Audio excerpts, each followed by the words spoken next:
What is good, IE Sports Radio fans? It is your boy, the SoCal Saint, back at it again, once again on this beautiful Wednesday afternoon / morning for some of y'all, with an all-new edition of the IE Wrestling Show. It is your direct feed for all that is professional wrestling on the only network that is your direct feed for all that is sports, IE Sports Radio. Do yourself a favor, go to my official X page at IE Wrestling Show, hit that follow button. Give me a like, a share, subscribe on our official Spreaker page. The link is in my bio on the X page. Go to IE Sports Radio's official X page. And it's at IE Sports Radio. And in the link in their bio, it's the link for our main page on Spreaker and our main website. Go to iesportsradio.com. You can join for free, where you can interact with all the hosts of all of our awesome IE Sports Radio shows. You can read blog postings. You can check out past episodes, present episodes of our beautiful, awesome IE Sports Radio shows. And if you really like what we do and you want to throw some shekels our way to show your appreciation, please hit up the merch shop on our official website. Buy yourself a hat, a t-shirt. Show your love and appreciation for IE Sports Radio and everything that we do. If you want to continue that love and appreciation, please go to my official Spreaker page at Spreaker.com. Let me see. I got to get the link correct. I want to make sure I say this properly. That's going to be www.spreaker.com/podcast/ the-IE-wrestling-show, and on there you'll see a link that will say support. Click on that support link, and for less than a cup of coffee at Starbucks, that's $5 a month, guys. That's only $5. $5 a month. You can put it on auto draft. You won't even notice the $5 being taken out of your account every single month. Less than a cup of coffee at Starbucks, Dutch Brothers, Coffee Bean, whatever coffee shop you prefer. You won't even notice it, and you'll support my page and help us be able to do a little bit more for y'all. We put into the. If you like what we do, you put into the show. If you can, I would much appreciate it. I know times are hard right now. Trust me, I know, but if you can, if you're willing to, if you're a fan of the show and you would like to support the show in that way, it would be much appreciated, and I would really consider that a blessing. Thank you very much. Man, shout out. Whoa, look at the chat room's blowing up right now.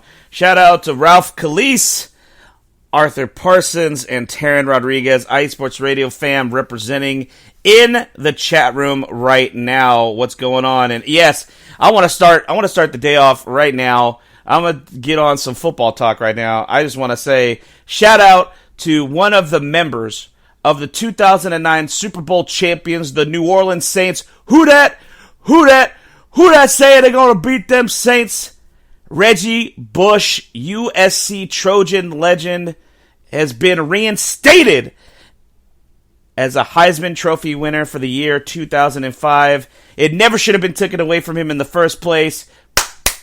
Congratulations, Reggie, for getting your Heisman Trophy back, man, that you should have never lost. I just want to shout out Reggie Bush. That was the very first Saints jersey I ever bought before I got my Drew Brees jersey.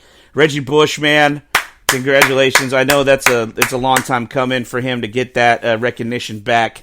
And it's crazy. I grew up in Southern California, hence the name the SoCal Saint. Grew up in a little tiny town called Paris, California. Shout out to the head honcho, Larry B. Me and him went to high school together at Paris High. I graduated in 2005 from Paris High School. Reggie Bush was a member of the USC Trojans, USC, the University of Southern California. And my family on my mother's side, my mother's grandparents, my mother's parents, my aunts, uncles on my mother's side, that entire part of my family is from New Orleans, Louisiana. My mother was born in New Orleans, Louisiana. God rest her soul. My grandmother and my grandfather were born in New Orleans, Louisiana, the 9th Ward of New Orleans. So both USC has a special place in my heart, being as I grew up in Southern California. And, of course, I knew the New Orleans Saints were my team as a little kid growing up watching the NFL. Still to this day, I am 37 years old, and I still rep the black and gold. I was repping the black and gold when we were putting paper bags over our heads, and we were known as the New Orleans Aints.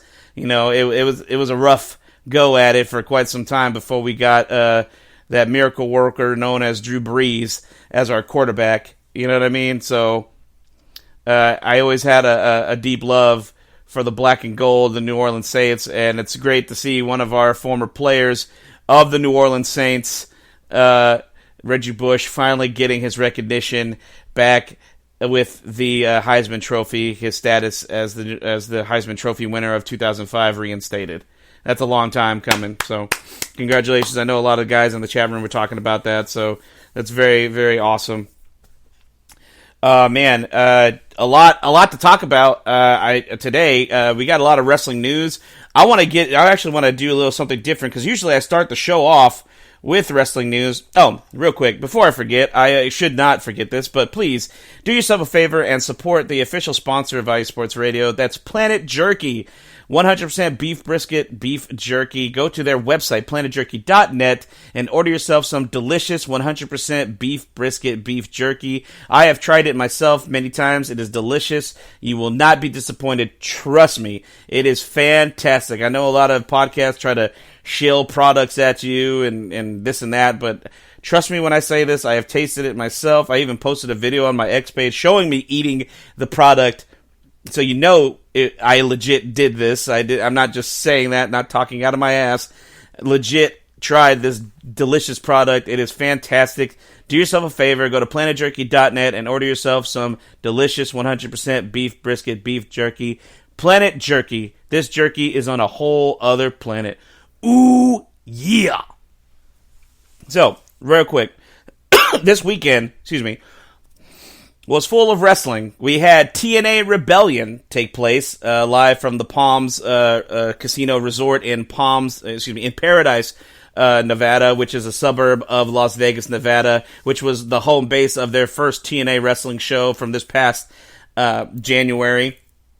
And on Sunday, we had AEW Dynasty, so we're going to get into the results of both of those shows. NXT Spring Break-In Night 1 took place last night, and man, what an awesome outcome. I watched the match. I was asleep during the show, unfortunately, because I work the graveyard shift at my job. So when I woke up, I saw the results of what happened on NXT Spring Break-In.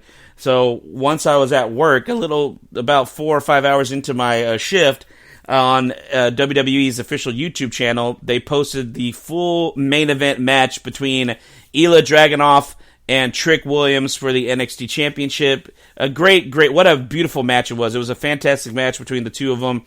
Definitely the best of the 3 matches these guys have had. They fought last summer at NXT Heatwave. Then they fought again at NXT Vengeance Day this past February. And then this match last night at NXT Spring Break-In. And this was the third and most likely final match for now between these two competitors. And what an awesome match it was. What a beautiful moment for Trick Williams and Ilya Dragunov last night. Definitely tore the house down at the WWE Performance Center in Orlando, Florida. But more on that later. We'll get into that here in a little bit. But let's jump into the results of the 2 pay-per-view events that took place this past weekend. We'll start with TNA Rebellion, which was this past Friday, Saturday. I think that was Saturday. I'm sorry. This past Saturday, April 20th, from the Palms Casino Resort in Paradise, Nevada. These are the results of the matches that took place. On the pre-show, we had 3 pre-show matches. The tag team known as ABC, Ace Austin and Chris Bay, along with Leon Slater, defeated the Rascals, Trey Miguel, Zachary Wentz, and Myron Reed in a 6-man tag team match. Then we had a match for the TNA Digital Media Championship. The Laredo Kid became the new TNA Digital Media Champion by defeating Crazy Steve for the championship. And in a tag team title match for the TNA Knockouts World Tag Team titles, the tag team known as Spitfire, Danny Luna, and Jody Threat successfully defended their TNA Knockouts World Tag Team titles against the team of Decay, Havoc, and Rosemary. And then the pay-per-view kicked off right after those 3 pre-show matches with a very hot athletic contest to kick off the night. This is how you really should start off a pay-per-view event. You got to start it off with a hot match, a lot of athleticism, a fast-paced match that really gets the crowd on their feet, and that's exactly what TNA did with the opening contest for the TNA X Division Championship. Mustafa Ali successfully defending the TNA X Division Championship against Jake something in an 11-minute, 30-second barn burner of a match. Mustafa Ali is definitely doing some of his best work since leaving the WWE. I'm glad to see he's in a good place. He is the champion, the X Division of TNA, which is a good spot to be in. A lot of former TNA X Division champions eventually went on to become TNA World Champion, a la Alex Shelley, Chris Sabin, Austin Aries, AJ Styles, Samoa Joe. I could go on.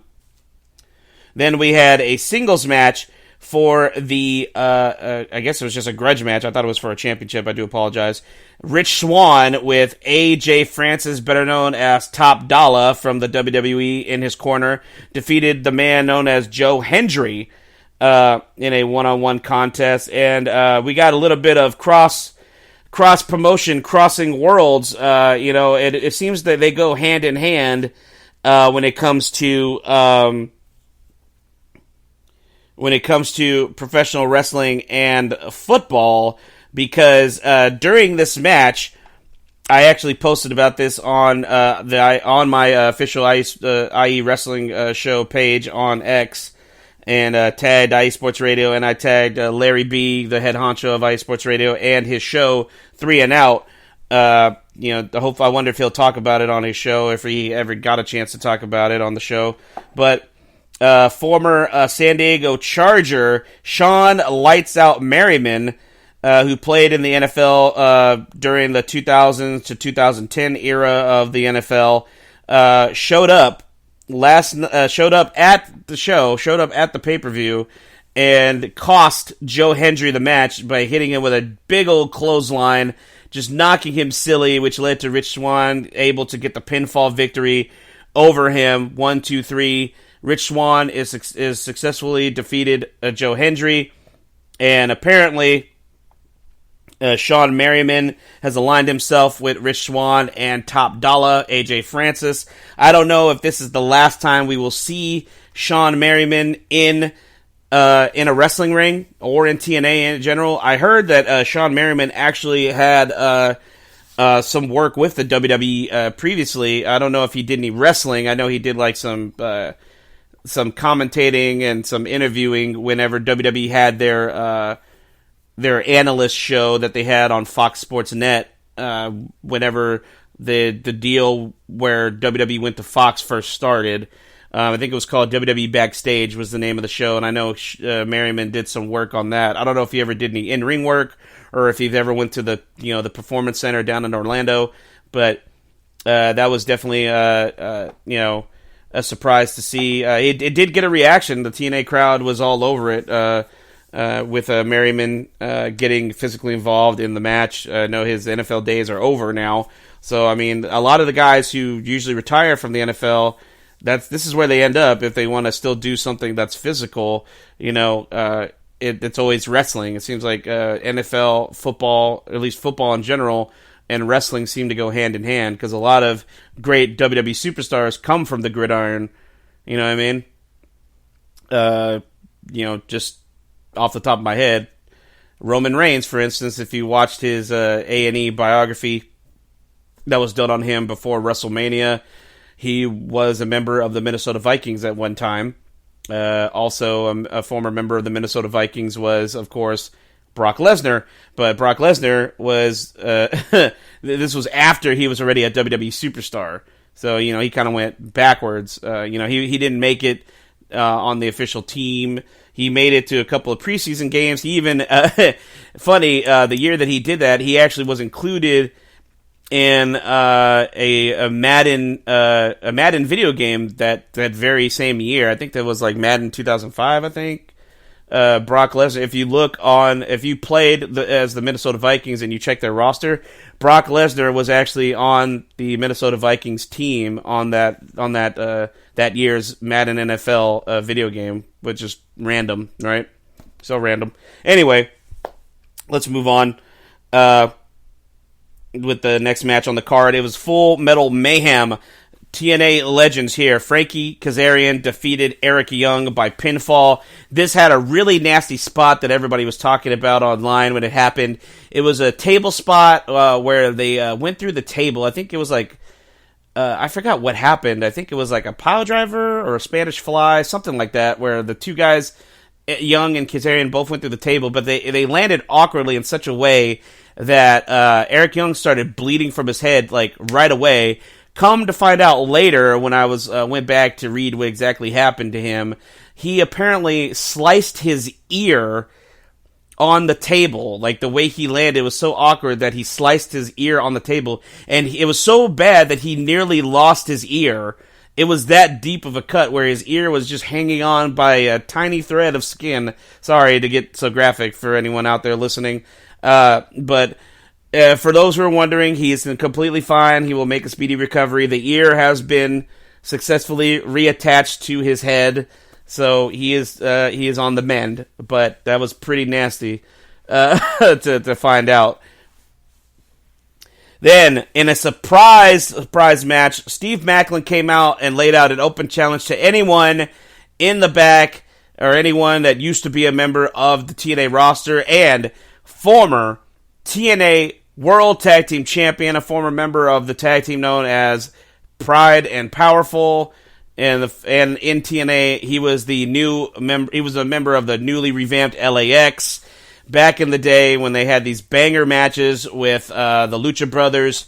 Former member of the AEW roster. He's no longer in AEW. He is now with TNA. I don't know if he's officially signed or if this was just a one-off, but Mike Santana showed up to a really good reaction from the live crowd at the Palms Casino Resort, and he defeated the former TNA World Champion Steve Maclin in a one-on-one match.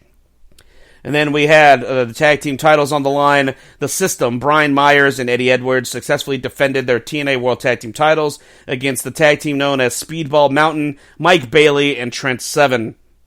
And in an awesome match that I need to go back and rewatch again, they went nearly 20 minutes, very strong, hard-hitting match. These guys pulled no punches with each other. You could totally tell these guys were working stiff with each other, but it was a very hard-hitting match. These two guys put it all out there. Josh Alexander defeated Hammerstone in a last-man-standing match. I don't know what's next for Josh Alexander. I would like to see Alexander, especially since they went ahead and extended his contract without his consent, which is still kind of shitty, by the way.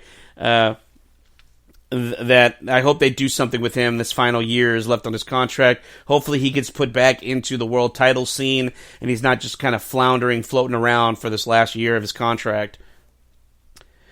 TNA Knockouts World Championship, Jordan Grace defeated Steph D. Lander in a pretty decent Knockouts match. I was expecting to see Matt Cardona in the corner of Steph D. Lander, but apparently Cardona recently had surgery on his knee, and he's going to be out indefinitely for the next few months, so he could not actually be there in attendance for that match, which is definitely a shame. So speedy recovery to the indie god himself, Matt Cardona. Hopefully he gets back in the ring a lot sooner rather than later. And then the main event, Moose successfully defeated Nick Nemeth and retained his TNA World Championship. But that was not the end of the show, because we started seeing these weird videos popping up on TNA in the last couple of weeks, which led to a lights out moment on the pay-per-view. And when the lights came back on, none other than recent free agent, former AEW wrestler, Broken Matt Hardy. Not just Matt Hardy, Broken Matt Hardy. Yes, wonderful. Delete. Showed up in a TNA ring and took out Moose with a twist of fate. and then he held up the TNA World Championship and that is how TNA Rebellion went off the air, with broken Matt Hardy returning to TNA, and it looks like we're going to get a broken Matt Hardy versus Moose for the TNA World Championship program in the very near future. Matt Hardy took to social media after this took place and stated that he has not signed an official contract with TNA. He's working on a per appearance basis, so he's still technically a free agent. He's not tied down to any long-term deal with TNA, so he gets paid per appearance, which I feel like he's doing this to wait for his brother to get released from AEW, because there's rumblings right now that Jeff Hardy's contract is about to end here probably within the next week or so, if not this very week that we're in now, and Jeff will be a free agent as well. So I don't know if Jeff will join Broken Matt in TNA as Brother Nero once again, if these guys plan on going back to WWE. I don't know. I know a lot of people online were like, please God, do not go back to WWE. Like, people were sharing these memes, where one of them that made me chuckle was, it was Arnold Schwarzenegger and Carl Weathers, the famous handshake from Predator, and one arm was representing WWE, and one arm was representing AEW, and then it said, like, when Matt Hardy doesn't show up in your company, but goes to TNA instead, or something like that. I was like, damn, that's kind of harsh. I don't know why Matt is getting such hate for and people are like, God, stay away from WWE, and then the fucking AEW diehards are like, good riddance, stay away from fucking AEW, we don't need you, because we got Will Ospreay. Oh yeah, we got Will Ospreay, while I rub my nips and sit behind my computer screen and talk about Dave Meltzer's 5-star ratings, because that's all that matters, not television ratings. That's what all AEW fans sound like. Just, FYI for anyone out there. All right. Speaking of AEW, let's transition to AEW Dynasty, which took place this past Sunday at the Chavez Arena in St. Louis, Missouri. It was the first pay-per-view event ever to be held in the state of Missouri. And these are the results of all the matches that took place at AEW Dynasty. So let's pull it up here. On the pre-show, we had Trent Beretta defeating Matt Sydal in a one-on-one match via submission.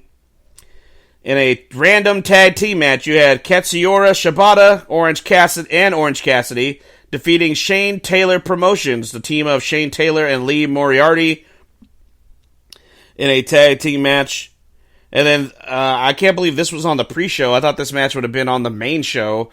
But winner takes all unification match for the AEW World Trios and Ring of Honor World 6-Man Tag Team titles. Bullet Club Gold, Switchblade Jay White, and the Guns, Austin and Colton Gunn, defeated the acclaimed Anthony Bowens, Max Caster, and Billy Gunn to become the unified AEW World Trios and Ring of Honor World 6-Man Tag Team champions. And in the opening contest of the official pay-per-view, we had Kazuchika Okada defeating Pac to retain the AEW Continental Championship. In a trios match, the House of Black, Malachi Black, Brody King, and Buddy Matthews defeated Adam Copeland, Eddie Kingston, and Mark Briscoe. In a House Rules match for the AEW TBS Championship, Willow's stipulation was that Sky Blue and Chris Statlander were barred from ringside in a 6-minute match. Wow, only 6 minutes. Willow Nightingale successfully defeated Julia Hart to become the new AEW TBS champion. This was followed by the cringeworthy Mercedes Moné coming out doing her stupid little bouncy dance, bouncy, I'm the CEO of AEW, bouncy. I'm gonna fight you for the title, bouncy.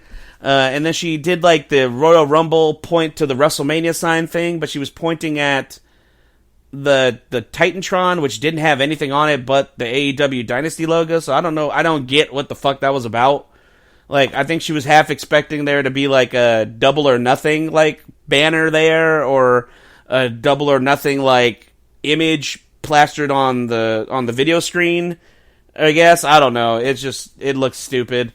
So apparently that match is set for Double or Nothing in Las Vegas next month for Mercedes Moné to be the first challenger to Willow Nightingale's AEW TBS Championship, trying to do a callback to their match where Mercedes was legitimately injured during the course of the match, and Willow Nightingale defeated her to become the first ever NJPW Strong Women's Champion.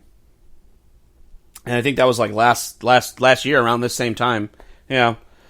And one-on-one match for the AEW International Championship. Roderick Strong defeated Kyle O'Reilly to retain his AEW International title. Then, in an FTW rules match for the FTW Championship, for those who don't know what FTW stands for, children, if you're listening, cover your ears. Earmuffs, guys, earmuffs. FTW stands for Fuck the World. Yes, this is the Fuck the World Championship, which is not a real championship. It's not legitimately recognized by any wrestling company whatsoever. It was a title created in the late 1990s by the Human Suplex Machine Taz, whenever he wasn't given a world championship match at the ECW champion at the time, the franchise Shane Douglas, until he was actually given a title match at that January's Guilty as Charged in 1999. But yeah, it was a title that was created by Taz, and there's only been not until AEW introduced it as trying to play it off as a real championship. There's been multiple champions now, because it used to only be Sabu and Taz were the only two champions up until this point.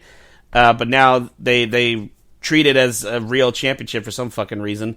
And Hook, who is, for those who don't know, is the real son of Taz, is the legitimate real-life offspring of wrestling legend Taz.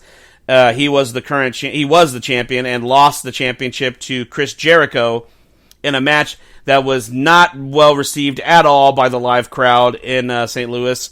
A lot of fans were booing Jericho. Jericho is at the point where he's receiving X-Pac heat. That's a term that was coined in professional wrestling. When you say X-Pac heat, that's basically saying go away heat. Like, you're so fucking dreadful. You bore us so much. We can't stand the sight of you.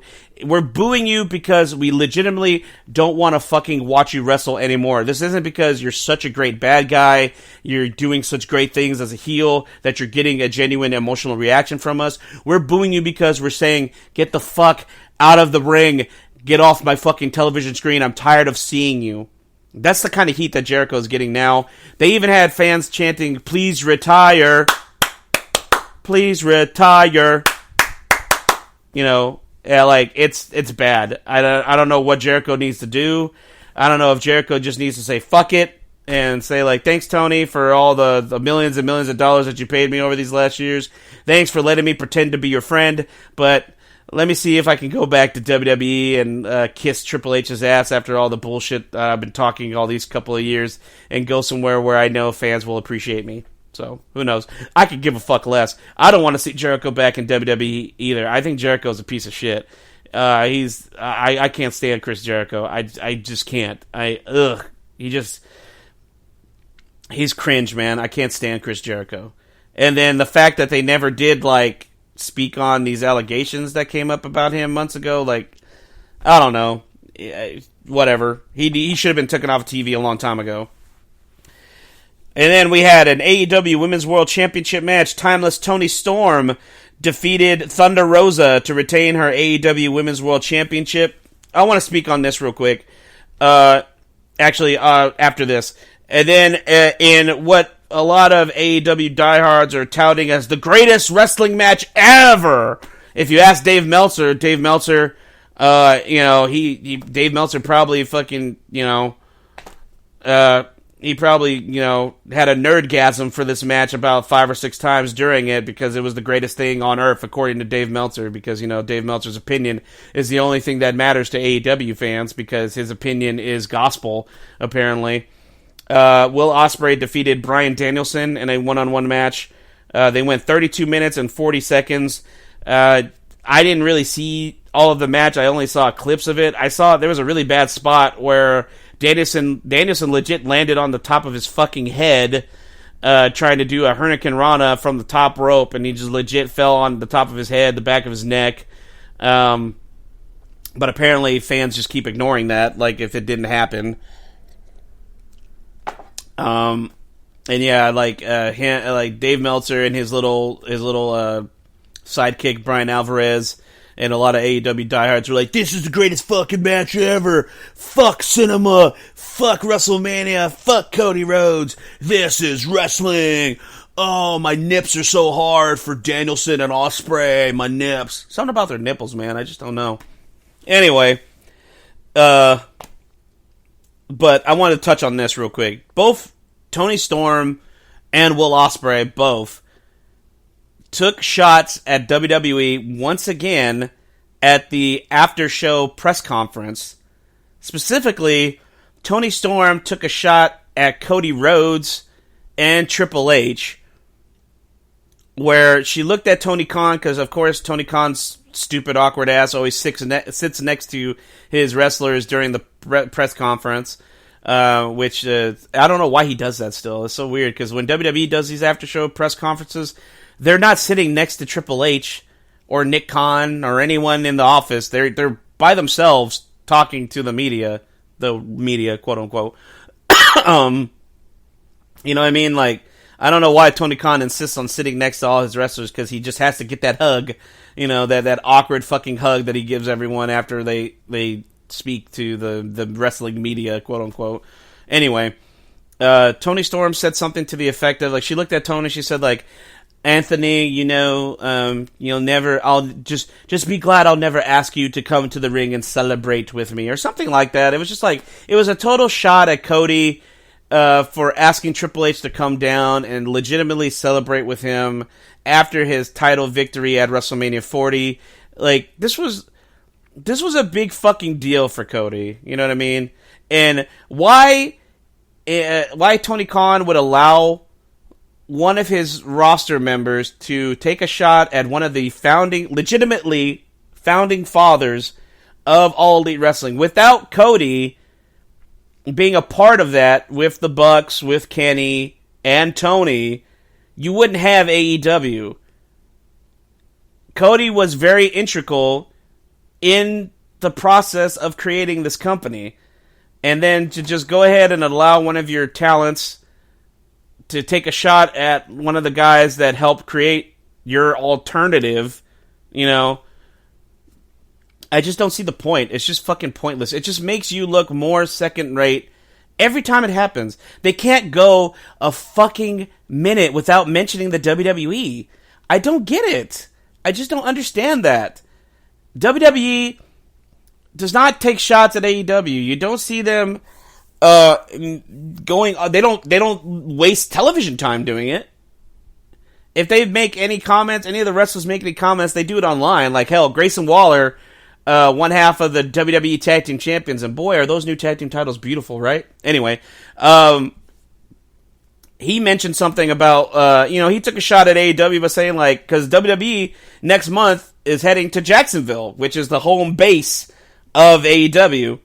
And he took a shot not only at AEW, he took a shot at the Jacksonville Jaguars, saying, like, hey guys, you're finally gonna get some good wrestling in Jacksonville. Not only that, I'm one half of the WWE Tag Team Champions, and this will probably be the only time you'll see a champion in Jacksonville, because God knows the Jacksonville Jaguars are never going to be champions. Like, totally healing it up on X, which is perfect. You know what I mean? Like, that to me is funny. You know what I mean? He didn't say AEW by name, anything like that. The Jacksonville Jaguar thing was really funny, because, I mean, come on. Anyway, I mean, like, I just don't understand why the TNA. Wow, see, because TNA used to do. See, look at that. I had a Freudian slip right now, guys, because TNA used to do this shit a lot, where they would fucking waste a lot of time talking shit about WWE, and you saw how that worked for them. Not very well. They're still around, by the grace of God and whatever else. But I mean, TNA is still hanging in there. But it was looking bad for quite a while because I felt like they wasted a lot of time worrying about what the WWE was doing and not just worrying about themselves. And that is what AEW, I feel like, has gotten into this fucking rut of doing. You know what I mean? They're so focused on what the WWE is doing, what the WWE is saying, what their superstars are saying, like, and then to make it even just more of an unnecessary like thing to be said about, especially taking a shot at Cody Rhodes specifically.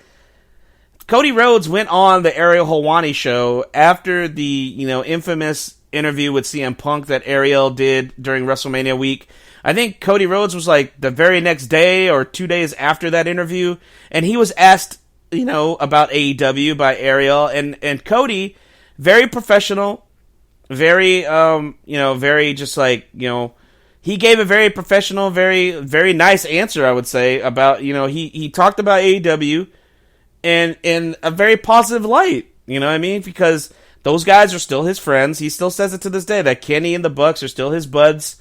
And, he didn't agree. He even said he didn't agree with some of the opinions of what CM Punk said. And, like I felt, I felt like, okay, like Cody, like playing the middleman, not so much. I mean, I guess he was just like, like that wasn't my experience. Is basically what he was saying. You know what I mean? And that's fair because Cody left AEW at a time where, things hadn't gotten bad yet. You know what I mean? Like things were still pretty good in the company whenever he left. So. He was speaking from his truthful experience that it wasn't like that for me, basically. So, you know what I mean? Like, and then that's how they repay him, I guess, in a way, is to take a shot at him and his WrestleMania victory. Like, I don't know. I don't get it. And then with Ospreay, this fucking bruv, this fucking dumbass, keeps bringing up Triple H. Someone at the presser asked him about Triple H's comment or whatever, but for the last time, I said this on the last show I did, Triple H didn't say anything about him. Triple H did not call him out by name. Triple H did not say, oh, Will Ospreay, he's not about the grind. He didn't fucking say that. He said, in general, wrestlers who aren't about the grind of working for WWE, if you're not about that life, I don't want you here. He didn't say anything about anybody specifically. He didn't call out wrestlers by name. He said that speaking as a matter of fact in generalities. So, for some reason, this comment has really, really hit a nerve with this thin-skinned, fucking self-absorbed douchebag, Will Ospreay. And he's just like, he said something like, I'm the best wrestler in the fucking world, and I ain't got time to think about people who are beneath me. Like, dude, shut the fuck up. Excuse me.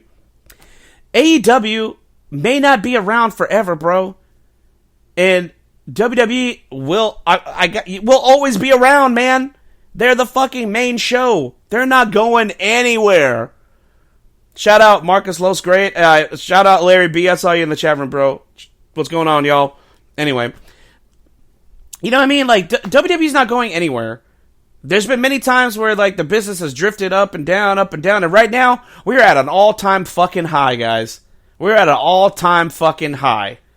WWE is doing the best business they've done in God knows how long. Hell, this past weekend, they were on their European tour in Will Ospreay's merry old England at a house show, not televised, a house show at the O2 Arena in London. They sold out a house show. Every seat filled. Over 16,000 fans paid for a fucking house show, guys. Tell me when I'm telling lies. Tell me when I'm telling lies. Will Ospreay's a fucking idiot. Alright, then we had two more matches, guys. The tournament final ladder match for the vacant AEW World Tag Team titles. Surprise, surprise, Matthew and Nicholas Jackson, the Young Bucks, defeated FTR to win the AEW World Tag Team titles after the scapegoat, Jack Perry, returned to AEW and helped the Bucks win the tag team titles. So Bitch Boy Perry is back with Bitch Boys, the Jacksons, and now they are the Bitch Boy Tag Team Champions. And, Dave Meltzer, let one loose on this one, It's like that Lonely Island song. I'm sure as soon as, this happened, he jizzed in his pants. And in the main event, this is the only good thing about the show that I can speak on because I was happy to see this happen. The main event for the AEW World Championship at 18 minutes flat. Swerve Strickland. When I swerve, when I drive, yeah, I swerve when I drive. Swerve Strickland defeated Samoa Joe to become the new AEW World Champion, and in AEW short history on this planet, the first ever African American AEW World Champion. Congratulations to Swerve Strickland on becoming the AEW World Champion. He'll have his coronation, I'm sure, this coming Wednesday, which is tonight. This is Wednesday. Tonight on Dynamite. Swerve had an awesome entrance where he was dressed like Killmonger from Black Panther. Full-on bodysuit. Very awesome entrance. Swerve definitely getting his just desserts. Black excellence at its finest, guys. So congratulations to Swerve Strickland becoming the new AEW World Champion. Last night, guys, NXT Spring Breakin' took place from the Performance Center in Orlando, Florida. This was Spring Breakin' Night 1. This is a 2-week event. Next week, it'll be live once again on April 30th from the Performance Center, one day after the second day of the WWE Draft. And these are the results of what took place last night at NXT Spring Breakin'. Roxanne Perez successfully defended her NXT Women's Championship against Lyra Valkyria and Tatum Paxley in an awesome triple threat match. The D'Angelo family, Tony D'Angelo, Channing Stacks Lorenzo, and Luca Crusafino, defeated the No Quarter Catch Crew, Charlie Dempsey, Damon Kemp, and Miles Bourne in a 6-man tag team match. Jada Parker with Scripps, Bronco Nima, and Lucian Price in her corner defeated Fallon Henley in a 1-on-1 match. Sol Ruka defeated Blair Davenport in a beach brawl, which was awesome. 1-on-1 match. Lexis King defeated Baron Corbin in a 1-on-1 match. And this was the match I wanted to talk about. I watched it at work once WWE uploaded the entire 16-minute and 24-second match. If you want to see it for yourself, do yourself a favor. You will enjoy this match, I promise you, especially with the awesome crowd reactions throughout. When you have a hot crowd like that, that's just emotionally invested in a match, it always comes across really well on television, and it gets you all amped up and pumped up, and it's like you're right there with the crowd watching live. You know what I mean? That's how I feel whenever I'm watching a fantastic match, history in the making type of match. You know what I mean? And this match is definitely no exception to that. This was definitely falls in line with that. Hey, Jen B, shout out to you. Shout out to you. Thank you. Oh, calm down, Marcus. Roman's chilling, bro. He's chilling making movies. He'll be back soon. Just calm down and enjoy the ride that Cody Rhodes is taking you on, baby. Whoa! Sorry, I just had to do that. Anyway. Man, in the main event of NXT Spring Breakin', fantastic match. Go on WWE's official YouTube channel and watch this match, guys. You will not be disappointed. Trick Williams. Oh, yeah. Whoop that trick. Whoop that trick. Oh, yeah, man. Whoop that trick. That's right. Whoop that trick. Go ahead. Whoop that trick. Whoop that trick. Trick Williams is your new NXT champion. Defeated Ilya Dragunov to win the NXT championship. What a beautiful match these guys had. Fantastic. I mean, when he hit the trick shot running knee on Dragunov and hit that cover, 1, 2, 3, you can legit see the crowd shaking. the stands were shaking in excitement and elation for Trick winning his first ever NXT championship. The new era is here. Trick Williams is the new champion of NXT. What a match, guys. What a match. And Trick was getting all the praise online. Even got a shout out from his former best friend / arch nemesis, Carmelo Hayes, sharing a photo of him and Trick shaking hands to show his appreciation for his brother winning the NXT championship from Ilya Dragunov. Man, what a match. Even Dragunov showed his appreciation after the match. Dragunov took the title from the referee and personally handed it to Trick, embracing him, even giving him a kiss on the cheek, knowing that, man, what we just created was magic. You deserve this. You deserve that victory. Enjoy this moment. You are the champion of NXT now, and I see great things in the future of both Ilya Dragunov and the new NXT champion, Trick Williams. What an awesome last few days of professional wrestling, guys. We also crowned a new WWE Women's World Champion this past Monday night on Raw in a battle royal, and it's definitely been getting a lot of kind of like a 50-50 reaction online. Becky Lynch last eliminating Liv Morgan to win the Women's World Championship, becoming a 7-time Women's Champion. It seemed to go over okay with the live crowd, but man, online it has not been so well. There's been a hashtag going around called hashtag Becky Hogan, comparing her to Hulk Hogan. Say, I've been seeing memes like saying like, okay, hey Becky, we're gonna have Liv win the championship tonight, and then like a photo of Hogan like rubbing his Fu Manchu, going, "That's not gonna work for me, brother." I think that's ridiculous. I don't know. I feel like WWE probably shouldn't have gone to the well and just put the belt on Becky, because if you were going to put the belt on Becky 2 weeks after her WrestleMania match with Rhea, where Rhea defeated Becky, you should have just put the belt on Becky at Mania. You know what I mean? If that was the case. But I don't think any of us could foresee, I'm sure WWE couldn't, that Rhea was going to get injured, within this 2-week frame of WrestleMania. So, but still, I mean, it is kind of silly that people are going hashtag Becky Hogan. Like, that's ridiculous, guys. Come on.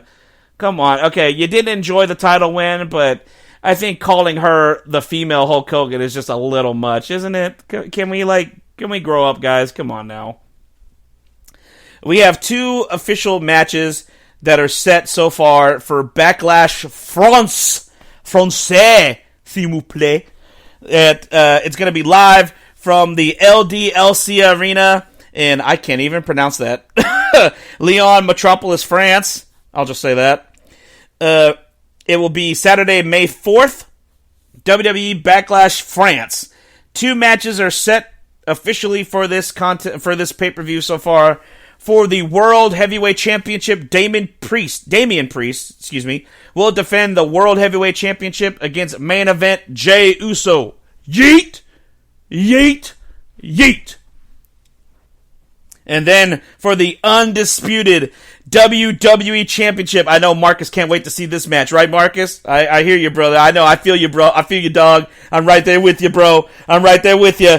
For the undisputed WWE Championship, AJ Styles, the phenomenal AJ Styles, will challenge the new, undisputed WWE Champion, the American Nightmare, Cody Rhodes. Yeah, that is going to be a show stealer of a match. Definitely, he's going to have a better match than Roman ever could with AJ, right? Am I right, Marcus? That's right. I know Marcus's silence is an agreement. I know that. Thank you, brother. You got me, man. I'm right there with you, brother. Real quick, I'm getting low on time, but I wanted to share some wrestling news. This coming June, we're actually going to see some sort of integration between this TKO group between the WWE and the UFC, because it was officially announced by the WWE that NXT Battleground will emanate on Sunday, June 9th, in Las Vegas, from the UFC Apex. That's right. This is huge, man. The UFC Apex will host NXT Battleground on Sunday, June 9th, live from Las Vegas. This is the official statement from the WWE. WWE, part of TKO Group Holdings, in partnership with UFC today, announced that NXT Battleground will emanate from the UFC Apex in Las Vegas on Sunday, June 9th. This marks the first ever WWE event to be hosted at the state-of-the-art 130,000 square foot event and production facility, which is home to UFC Fight Night events, Dana White's Contender Series, and more. We are always exploring new frontiers to showcase NXT, and we are excited to bring Battleground to this world-class event and production facility in partnership with UFC, said WWE Senior Vice President of Talent Development Creative Shawn Michaels. Limited NXT Battleground Priority Passes will soon be available through exclusive partner on location, giving fans the chance to be ringside for every exhilarating moment, including premium seating, all-inclusive pre-show hospitality from the WWE Superstar appearances, ringside photo opportunities, and much more. Starting today, fans can place a deposit to secure access ahead of the general public, as well as register for exclusive pre-sale opportunities. To learn more or to place a deposit, please visit onlocationexp.com/battleground. That's awesome. I was hoping to see some sort of integration at some point between the two companies since they are under the same umbrella with TKO, and we're finally gonna see it. And I know I talked about this on my page recently, but we've had some post-WrestleMania talent releases.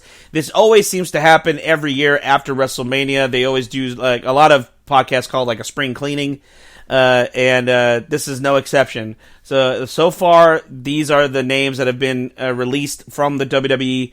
From NXT, Von Wagner has been released from the WWE. That's unfortunate. He's actually the son of the head trainer of NXT, Matt Bloom, aka A-Train. That's unfortunate. I mean, I thought he was I thought he was getting a little bit better, when it came to his talent development. But I guess they didn't really see much in his future as far as being a superstar on the main roster or continuing on NXT. So they had to let him go. Jinder Mahal, Veer Mahan, and Sangha from Monday Night Raw, as well as Xia Li, have all been released from their WWE contracts as well. Zion Quinn, another NXT superstar, has been released from his contract. And yesterday, Cameron Grimes, who I was definitely a fan of, to the moon, he has been released from his SmackDown contract. So that really sucks. And Cameron Grimes released a video. He got a little bit of emotional during the video, saying that he was, this was his dream job, but he kind of pulled himself together and, said that he's going to put himself on notice. He's going to put everyone on notice and show the WWE that they made a mistake in releasing him. So I sure hope he does, because I would love to see him come back to the company at some point. So, guys, we got the draft coming up, and I kind of wanted to talk about that. We got a few minutes left, so I actually made myself a list. These are my top 20 picks for this year's WWE Draft 2024. These are the people who I want to see drafted to the specific brands. So, in my opinion, this is what I think. This is how I think the draft should go. So, let's start off with NXT. This is who I would think should be moved to the NXT brand.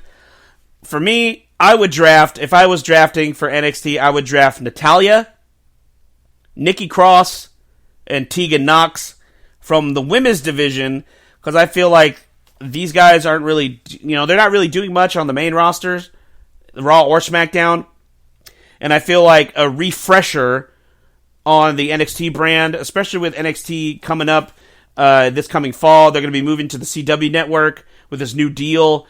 It's going to be great for everyone. They're going to be on actual, is it basic cable, I guess? Is CW considered basic cable? I think so.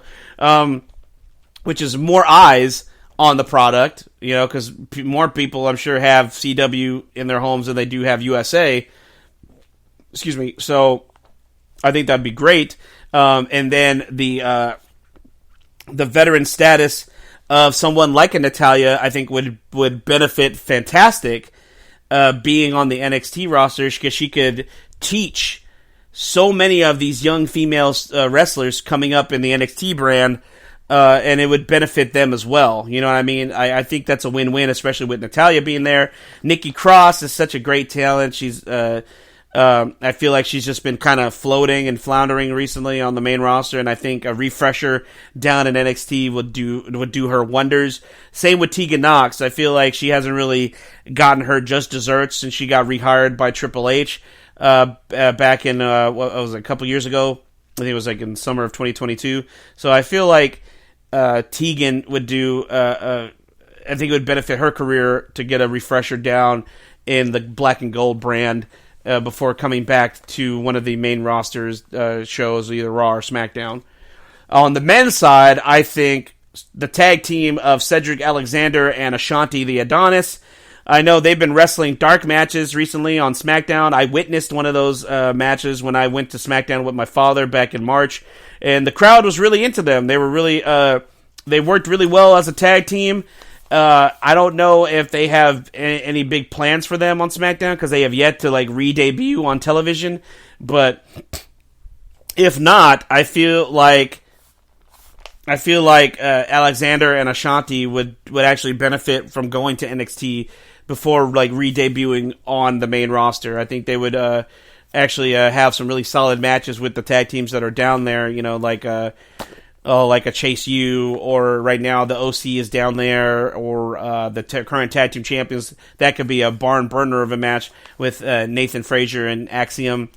And as far as the main event scene goes, I think that Shinsuke Nakamura should be drafted to NXT and go back to NXT, much like when Finn Balor went back to NXT and had that solid second run as NXT champion, and that was when he went heel. I think that's when he went heel for the first time, was down in NXT, and he had a great run. I mean, he had 2 great runs in NXT, Finn Balor did, as a babyface and then as a heel. And I feel like Shinsuke Nakamura would benefit greatly from having a second run down in NXT as his current heel character. I feel like it would just create more depth and possibly have a title run as well.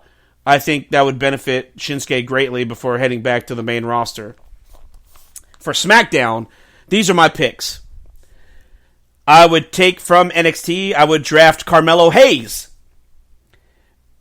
to SmackDown. I think Carmelo Hayes would... Carmelo Hayes and SmackDown seem they go hand in hand. I just think his personality, his athleticism, the type of competitor that he is, the type of promos that he cuts. I feel like SmackDown is the perfect show for Carmelo Hayes to showcase his abilities and to grow as a superstar. And I think that's where Carmelo Hayes is going to land. I'm calling it right now. I think he's going to be drafted to SmackDown.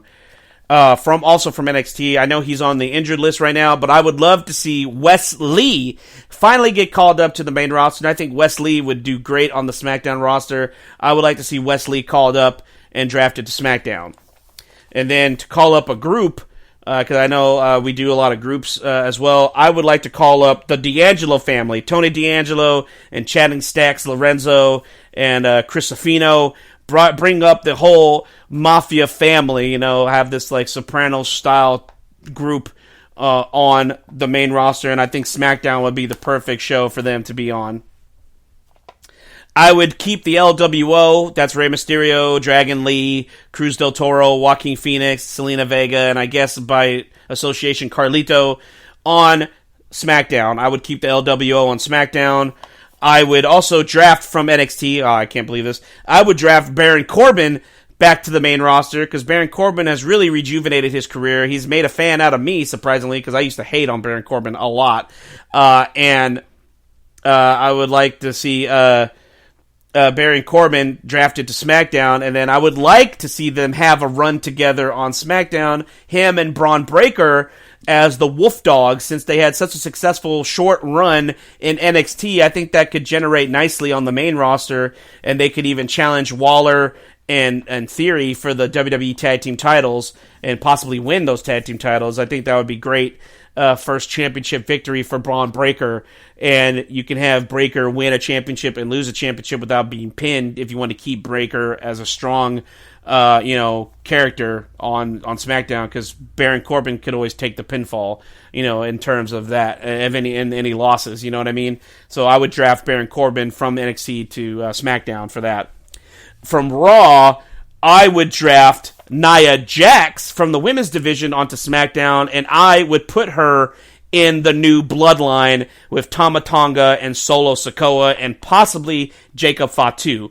That's what I would do. I think they need a female presence, because a lot of these stables that we have now have a female presence in them, at least one female member. Alpha Academy has Maxine Dupree. LWO has Selena Vega. Legado del Fantasma has Elektra Lopez. I think the Bloodline needs their female presence, and Nia Jax is a legitimate member of the Anoa'i family. She is the cousin of the final boss, The Rock, and I think Nia Jax should be drafted to SmackDown and join the Bloodline. And lastly, but not least, I would draft Andrade El Idolo from Raw and possibly have him join the LWO as well, or just keep him as a solo act.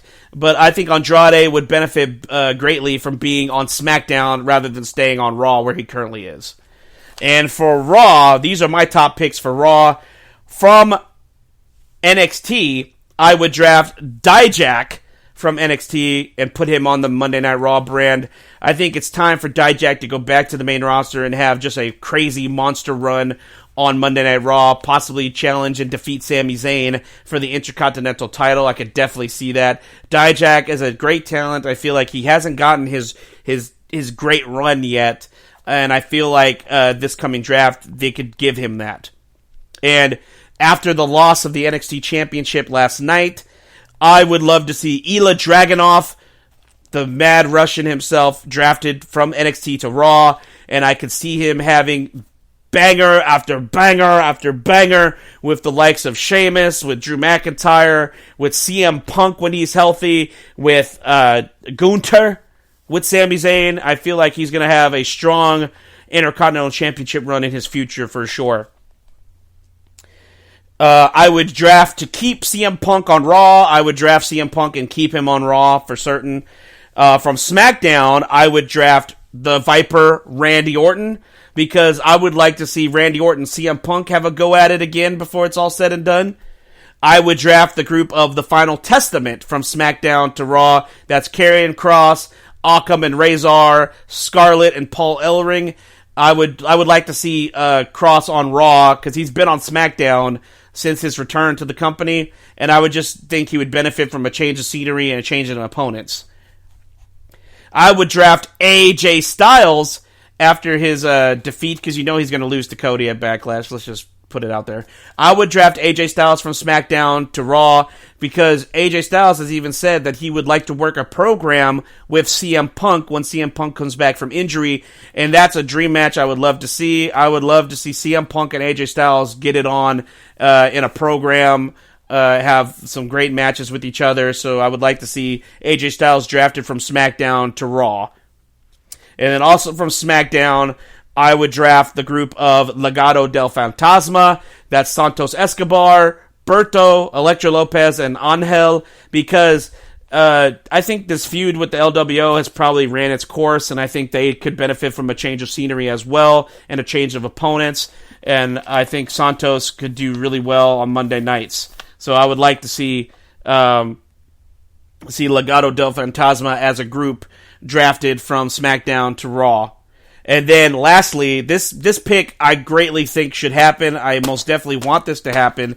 I would like to see Monday Night Raw draft the megastar himself, L.A. Knight. Yeah! Because I think L.A. Knight, as popular as he is, I don't think he's going to get the world title that we want, the world championship run that I think he does deserve at some point. because he is definitely mad over right now. He's definitely one of the most popular guys on the roster today. He's a huge merch seller for the WWE, and I think that moving him to Raw would benefit him and the fans the best, because I think we could actually get a World Heavyweight Championship title run for LA Knight on Monday Night Raw. So I would love to see LA Knight drafted from SmackDown to Raw, and hopefully one day in the very near future we could see the megastar either become Mr. Money in the Bank, which could lead to a championship victory, or he can win the championship all on his own without having to have the briefcase. But I think these are my top picks for this year's WWE Draft of 2024.